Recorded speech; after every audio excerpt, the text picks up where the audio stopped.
Shalom, alléluia, sois béni, sois glorifié. Que Dieu te bénisse, mon frère, ma soeur, toi qui es en ligne, toi qui es connecté, toi qui es en direct. Je vais partager un verset avec vous pour l'édification du corps de Christ, pour toi, mon frère, ma soeur, toi qui nous suives, toi qui es en ligne avec nous. Nous allons lire dans le livre de Matthieu, chapitre 14, verset 26 au verset 31. La Bible nous dit ceci. Quand les disciples les virent, marchèrent sur la mer, ils firent troubler et dirent, c'est un fantôme. Et dans leur frayeur, ils poussèrent des cris. Jésus leur dit aussitôt, rassurez-vous, c'est moi, n'ayez pas peur. Pierre lui répondit, Seigneur, si c'est toi, ordonne que j'aille vers toi sur les eaux. Et il dit, Jésus dit à Pierre, viens Pierre, viens. Pierre sortit de la barque et marcha sur les eaux pour aller vers Jésus. Mais voyant que le vent était fort, il eut peur. Et comme il commençait à enfoncer, il s'écria, Seigneur, sauve-moi. Aussitôt Jésus étendit la main, le saisit et lui dit, homme de peu de foi, pourquoi as-tu douté? Ok, Père, nous te bénissons, nous te disons merci pour ce moment que nous allons partager ta parole. Que ton esprit nous aide à comprendre quelque chose, que ton esprit puisse nous donner la compréhension de ta parole. Laisse aussi, Père de gloire, que la personne qui me suive puisse bénéficier de cette exhortation. Au nom de notre Maître et Seigneur Jésus-Christ. Amen. Ok, bien le Seigneur, nous sommes bel et bien dans notre programme L'école du Saint-Esprit. Là, nous venons de lire le livre de Matthieu, chapitre 14, versets 26 à 31, qui nous parle de l'histoire de Jésus qui avait marché sur l'eau. Et Pierre aussi avait fait les mêmes comme Jésus. Mais la Bible dit ceci. Lorsque Pierre a vu que le vent était fort, il a eu peur.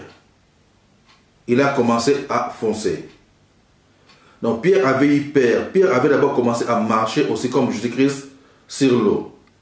Et quelques temps après, la Bible nous montre que non, Pierre il a eu peur. Il a commencé à foncer dans l'eau. Alors, quand il n'avait pas peur, la Bible dit que non, il marchait dans l'eau comme Jésus. Mais lorsqu'il a eu peur, il a commencé à foncer à cause du vent. Vous comprenez? Avant qu'il regarde le vent, avant qu'il puisse avoir peur, il marchait bien comme Jésus-Christ. Mais lorsqu'il a eu peur, automatiquement, il a commencé à foncer. Alors, qu'est-ce qui avait changé? Qu'est-ce qui avait fait que Pierre puisse commencer à foncer? Parce qu'il a marché aussi comme Jésus sur l'eau. Donc, ce qui est venu après dans ses pensées, c'est ça qui a un petit problème. Ou c'est ça qui avait un problème. C'est ça aussi qui nous arrive en tant que nous, les enfants de Dieu, aujourd'hui. Qu'est-ce qui se passe dans nos pensées? Parce que nous avons des problèmes qui commencent simplement dans nos pensées, avant que ça puisse prendre vie. Parce que la Bible dit ceci, nous fonctionnons dans ce monde, nous sommes dans un monde où toutes choses fonctionnent d'abord dans le domaine spirituel. Vous comprenez, sorry. Donc, tout commence d'abord dans le domaine spirituel. C'est dans Hébreux chapitre 11, verset 3. Donc, tout a été formé, tout a été créé dans le monde spirituel. Tout ça s'est planifié dans le domaine spirituel. Et tout c'est au travers de nos pensées. Et après, nous le mettons en pratique. Même quand on parle de la création, Dieu avait créé l'homme et la femme. C'est dans ses pensées. Et il a formé après. Et c'est la formation, c'est là qu'il a formé avec la poussière, avec le sable. On va dire que c'est ça. Mais tout commence d'abord par la pensée. La création, c'est dans les pensées. Vous comprenez? Alors, qu'est-ce qui avait changé avec Pierre? Parce qu'avant, il avait marché comme Jésus sur l'eau. Et la Bible dit que non, quand il a vu les vents, il a eu peur. Et il a commencé à foncer. Et Jésus-Christ lui prit dans la main et il lui a demandé pourquoi as-tu douté? Vous comprenez? Pourquoi as-tu douté? Donc s'il n'avait pas douté, il devait continuer. Donc nous devons enlever les doutes dans nos esprits. Nous devons marcher par la foi. Nous devons marcher dans des pensées positives et non négatives. Vous comprenez? Parce que ce qui avait changé avec Pierre, ce sont ses pensées. Il avait d'abord les pensées positives, les pensées de Christ, les pensées de victoire. C'est ce qui avait l'aidé à marcher comme Jésus-Christ. Et quand les pensées négatives est venue, la peur, automatiquement, ça a activé une autre puissance qui a fait qu'il a commencé à foncer. Vous comprenez? Donc, les mêmes lots qu'il avait marché, mais là, il n'arrivait même plus à se tenir debout, si on peut dire ça comme ça.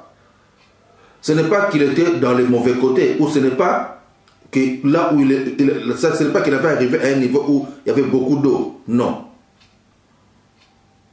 Mais tout ça s'est passé dans ses pensées. Et Christ a dit, pourquoi as-tu douté? Donc avec la foi, avec des pensées positives, nous marchons toujours dans la victoire. Et nous serons toujours dans la paix.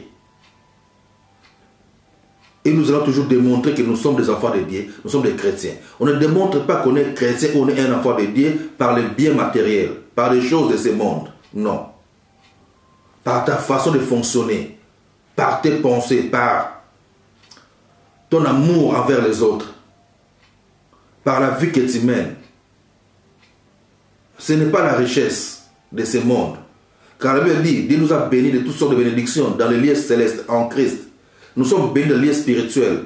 Et pour les choses matérielles de ce monde, il nous dit ceci, que nous devons plutôt chercher le royaume de Dieu. Et tout le reste va nous suivre, soeur. Un enfant de Dieu n'a pas besoin de commencer à regarder de gauche à droite, de chercher le bien de ce monde, de commencer à douter de ce qu'il fait pour la gloire de Dieu, de commencer à penser sur les vents ou des problèmes qui arrivent de gauche à droite. Nous devons se focaliser toujours vers la victoire, aller toujours à l'avant, faire l'œuvre de Dieu. Nous devons savoir que nous ne sommes plus des citoyens de ce monde, à moins que tu n'es pas encore chrétien.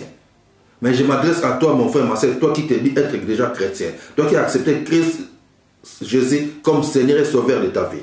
Tu dois savoir que non, en acceptant Jésus-Christ comme Seigneur et Sauveur, cela veut dire que non, tu ne fais plus partie de ce monde. Nous sommes dans ce monde juste pour apporter la bonne nouvelle. Nous sommes dans ce monde juste pour glorifier Jésus-Christ.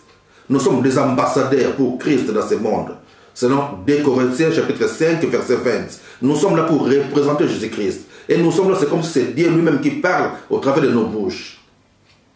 Donc nous sommes dans ce monde, mais nous ne sommes plus de ce monde. Nous sommes des citoyens célestes. Nous sommes des citoyens du royaume de Dieu. Nous sommes un avec Jésus-Christ. La Bible dit que nous sommes des co-héritiers avec Christ, car nos corps sont les temples du Saint-Esprit. Nous sommes devenus les temples de l'Esprit du Maître. La Bible dit ceci, Dieu n'habite pas dans des maisons qu'il n'a pas construites lui-même. Pardon, qu'il n'a pas construit, sorry. Il habite dans ce qu'il a lui-même fait. Il habite en nous. Car c'est lui qui nous a formés. Il nous a créés à son image. Nos corps sont ces temples. Et on devient les temples du Saint-Esprit, on devient les temples de l'Esprit du Maître quand on accepte Christ Jésus comme Seigneur et Sauveur de sa vie.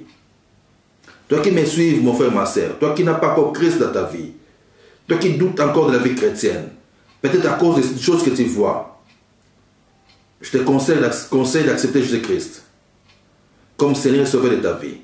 Ne regarde pas de gauche à droite, ne regarde pas les vents, ne doute pas des choses qui se passent dans l'œuvre de Dieu. Ne doute pas de la parole de Dieu, plutôt. S'il y a des gens qui ne fonctionnent pas bien, qui se disent serviteurs de Dieu, ou qui se disent chrétiens, mais tu vois qu'ils se comportent pas comme des chrétiens, tu dois savoir que non, il y a toujours des bons et des mauvais. Il y a toujours des ceux qui se disent chrétiens, mais qui ne sont pas chrétiens. Parce que être chrétien, ce n'est pas parce que tu le dis que tu es chrétien. Mais être chrétien, c'est par rapport à ton comportement. Donc je m'adresse à toi maintenant, mon frère, ma soeur, toi qui n'as pas encore Christ dans ta vie. de l'accepter comme Seigneur et Sauveur maintenant. De l'accepter. Cherche la Bible. Commence à méditer la parole de Dieu. Commencez à nous suivre, à suivre nos exhortations, à partager la parole de Dieu avec nous. Ou tu peux aussi nous joindre sur nos pages Facebook. C'est là au moins nous avons l'habitude de partager la parole avec beaucoup de personnes. Et si tu as des questions à nous poser, tu peux aussi nous poser. Et nous pouvons vous aider tous les jours dans votre marche chrétienne, dans vos marches chrétiennes. Parce qu'il y a des loups. Il y a ceux qui ont porté les titres, ceux qui ont porté les noms de chrétiens ou l'identité des serviteurs de Dieu, mais qui ne le sont pas. Leur mission, c'est détruire l'œuvre de Dieu. Leur mission, c'est ramener beaucoup de personnes en enfer. La vie chrétienne, c'est par rapport au comportement. C'est l'amour d'abord et le pardon. Et être chrétien, tu dois savoir que tu n'es plus citoyen de ce monde. C'est dans ce monde pour glorifier Dieu. Et glorifier Dieu, ce n'est pas avoir toutes les richesses de ce monde, mais c'est communiquer l'amour envers les autres. Reconnaître que c'est toi qui portes ce trésor qu'on appelle l'Esprit de Christ. Vous comprenez? Donc nous sommes dans ce monde pour glorifier Dieu. Alors, là, comme nous venons de lire, nous sommes dans Matthieu chapitre 14, versets 26 à 31, où la Bible nous parle de Pierre qui avait marché dans l'eau, comme Jésus. Mais quelques temps après, la Bible dit qu'il avait eu peur à cause du vent, et il a commencé à foncer. Donc je dis, quand on a la foi, on entend la parole de Dieu, et on exécute, et on les met en pratique. Mais quand on a la peur, on peut toujours écouter la même parole, mais on ne peut rien faire et on hésite. Vous comprenez? Nous devons toujours garder la parole de Dieu en nous. C'est pour ça que la Bible dit que nous devons emmagasiner en nous la parole de Dieu. Dans Colossiens chapitre 3 verset 16, nous devons emmagasiner en nous la parole de Dieu. Afin que nous puissions devenir un avec la parole. Et comme ça, peu importe les vents qui peuvent venir, ça ne fera pas peur. Et nous n'allons pas foncer. Nous n'allons pas tomber ou foncer comme Pierre. Et nous devons rester toujours debout. Comprenez? Donc beaucoup regardent leurs problèmes comme Pierre avait regardé le vent. Beaucoup regardent ce qui se passe autour de leur vie comme Pierre avait regardé le vent. Et ils ont peur. Et ils ne peuvent plus continuer. Donc nous devons savoir que jamais l'ennemi, le diable, va nous lâcher. Jamais l'ennemi, le diable, va arrêter de t'attaquer. Car c'est ça sa mission. C'est combattre l'œuvre de Dieu. C'est combattre les enfants de Dieu. Mais nous devons toujours rester debout et continuer pour annoncer la bonne nouvelle. Et continuer à prier pour les autres. Et continuer toujours à demeurer dans la foi, à marcher dans la foi, à croire à la parole de Dieu et les mettre en pratique. Car je dis, nous sommes des citoyens du royaume spirituel, du royaume céleste. La Bible dit, celui qui s'attache avec les maîtres est avec lui un seul esprit. 1 Corinthiens chapitre 6 verset 17. Tu es devenu un seul esprit avec Jésus-Christ, car tu es son temple. C'est pour ça que tu dois savoir que non, nous pensons différemment avec les gens de ce monde. Nos pensées doivent être différents avec les gens de ce monde. Car la Bible dit ceci, nous avons la pensée de Christ. Alors, comme nous avons la pensée de Christ, nous devons savoir que notre Christ, qui est l'esprit qui habite en nous, utilise nos bouches pour parler. Utilise nos corps, nos mains, tous nos corps pour faire des choses dans ce monde. Et c'est ça qu'il veut faire avec toi, mon frère, ma soeur. Tu dois demeurer en Christ, continuer dans la vie chrétienne.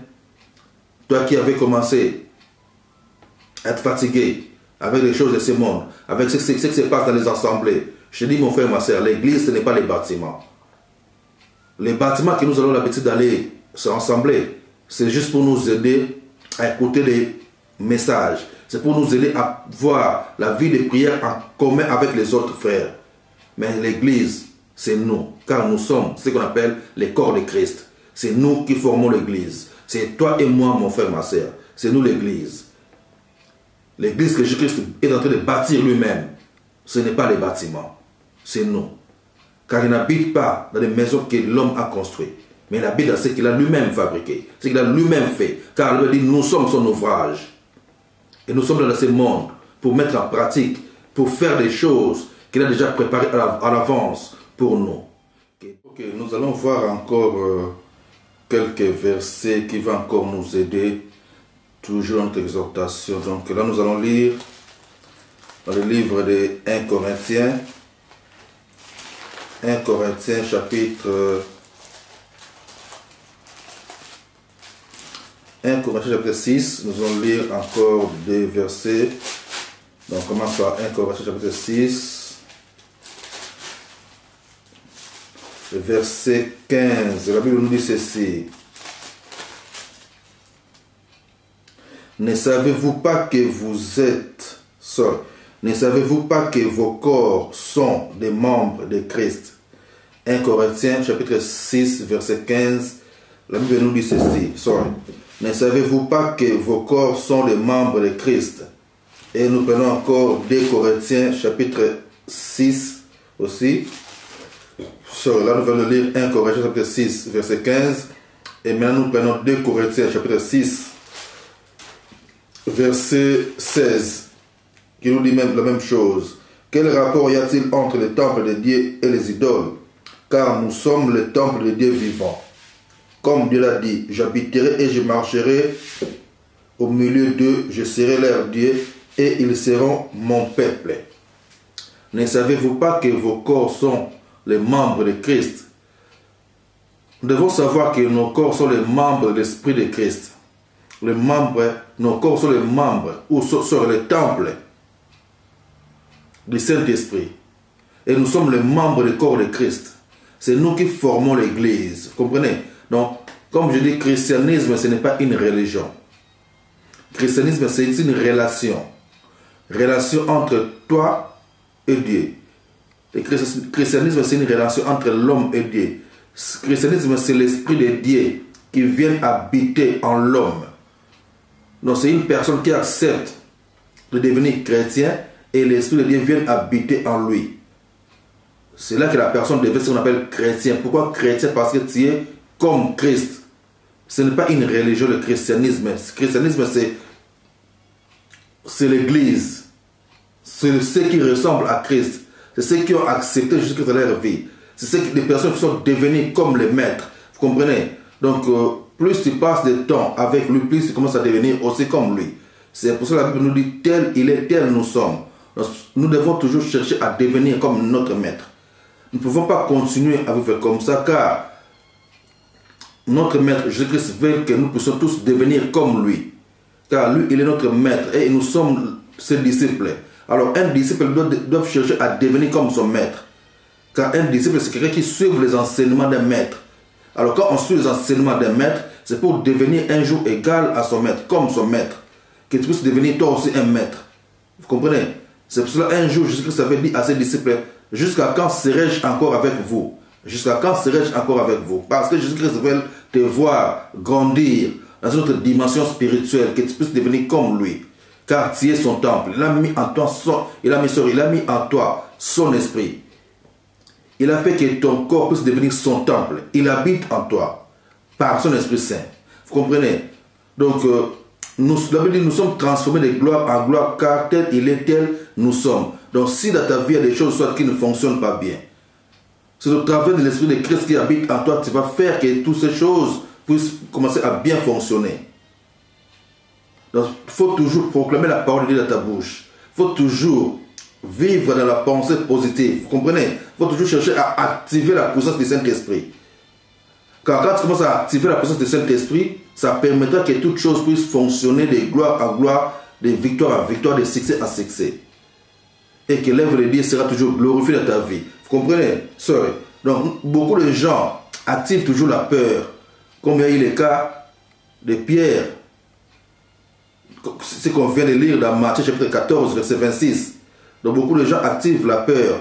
Ça veut dire, les vents arrivent, les problèmes arrivent et tu commences à avoir peur.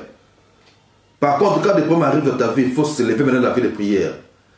Et quand tu commences à rentrer dans la vie de prière, tu verras que ta foi sera rétablie, ta foi, ça deviendra fonctionnel. Et tu vas commencer à opérer dans la victoire. Tu vas commencer à proclamer des paroles de victoire. Et la peur va quitter.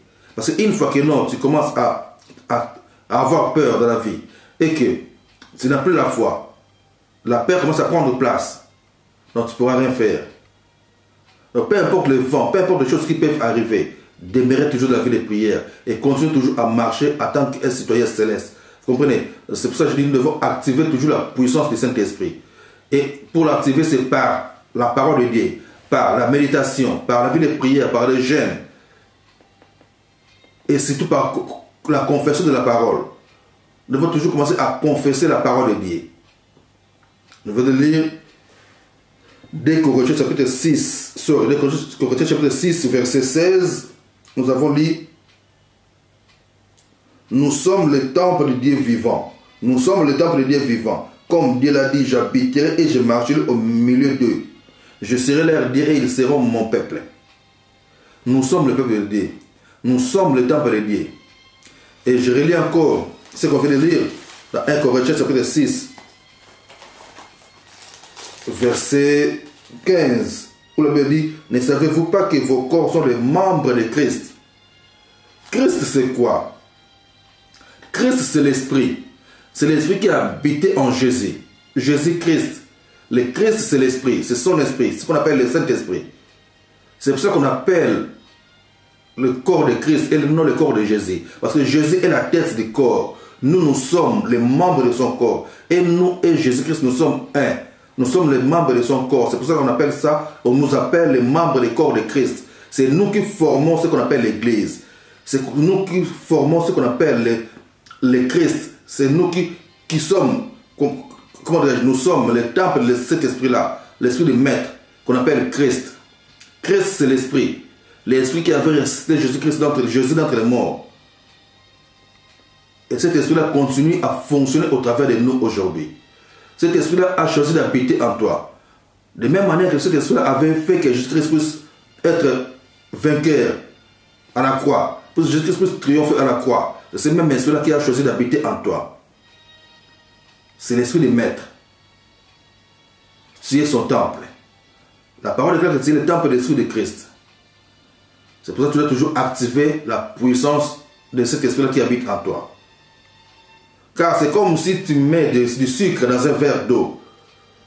Si tu ne tournes pas ça pour le mélanger avec l'eau, le sucre restera toujours en bas. Ça ne va rien faire.